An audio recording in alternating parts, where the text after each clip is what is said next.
Assalamualaikum warahmatullahi wabarakatuh. Perkenalkan, nama saya Nurhanisa dengan NIM 1903033. Nah, dalam video kali ini saya akan menggabungkan 3 materi. Yang pertama, konsep analisis dan perancangan sistem pada rumah sakit. Yang kedua, karakteristik pada sebuah sistem di rumah sakit. Dan yang ketiga, diagram sistem dalam rumah sakit. Nah, yang pertama di sini saya akan menjelaskan tentang konsep analisis dan perancangan sistem pada rumah sakit. Nah, di sini terdapat alur. Kemudian, pasien datang ke rumah sakit, kemudian menuju ke bagian pendaftaran.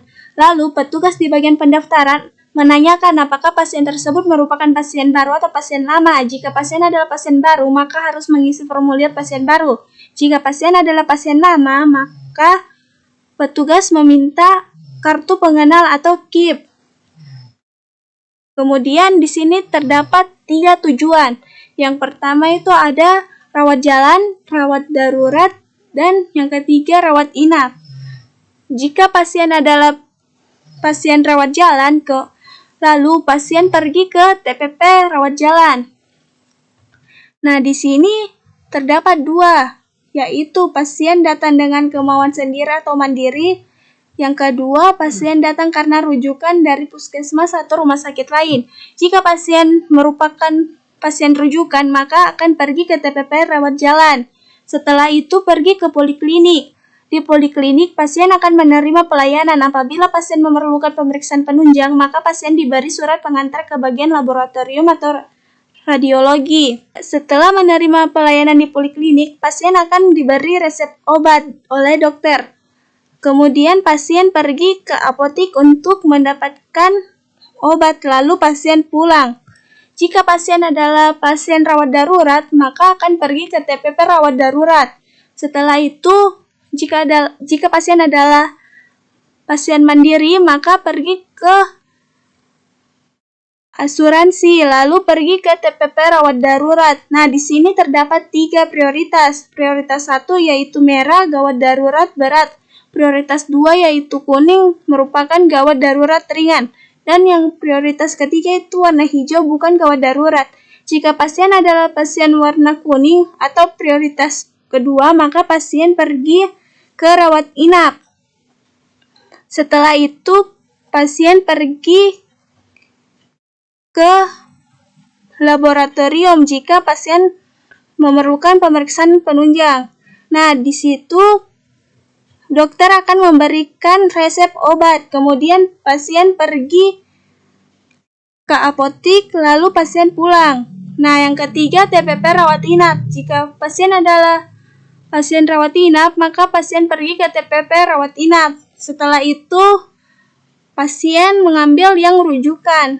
Kemudian pasien memilih kelas rawat inap, lalu pasien pergi ke rawat inap. Misalnya VIP kelas 1, kelas 2, dan kelas 3. Kemudian, jika pasien membutuhkan pemeriksaan penunjang, maka pasien pergi ke laboratorium atau radiologi. Setelah itu, pasien pergi ke apotik, lalu pasien pulang. Nah, yang kedua di sini ada karakteristik pada sebuah sistem di rumah sakit. Seperti yang kalian lihat di layar, dalam lingkaran besar merupakan lingkaran kerja. Kemudian, untuk administrasi umum, poli penyakit dalam, poli anak, poli THT, poli ortopedi, dan seterusnya merupakan subsistem kerja.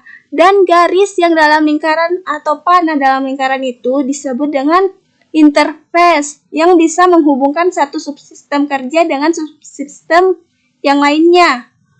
Adapun beberapa contoh kasus misalnya pasien umum poli penyakit dalam. Kemudian pasien pergi ke TPP, lalu pergi ke administrasi umum. Setelah itu pasien pergi ke poli penyakit dalam, lalu pasien pergi ke lab, lalu pasien pergi ke apotik, kemudian pasien pulang. Nah, yang kedua itu pasien BPJS poli penyakit dalam rawat inap. Pertama, pasien pergi ke TPP, lalu poli penyakit dalam, kemudian ke lab lab, lalu ke ruang rawat inap. Setelah itu pergi ke administrasi BPJS untuk melunasi tagihan. Kemudian pasien pergi ke apotik lalu pulang. Nah, di sini saya akan menjelaskan diagram konteks sistem dalam rumah sakit. Seperti yang kalian lihat pada layar,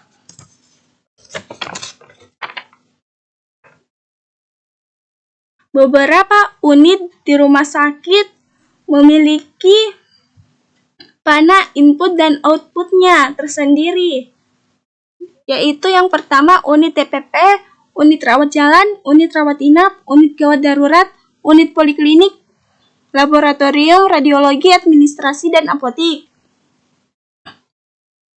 Nah, di TPP, inputnya ialah data pasien, seperti identitas pasien baru atau pasien lama, pasien BPJS atau pasien umum.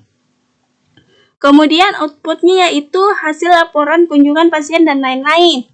Di unit rawat jalan, terdapat input dan output. Untuk inputnya ialah data-data pasien.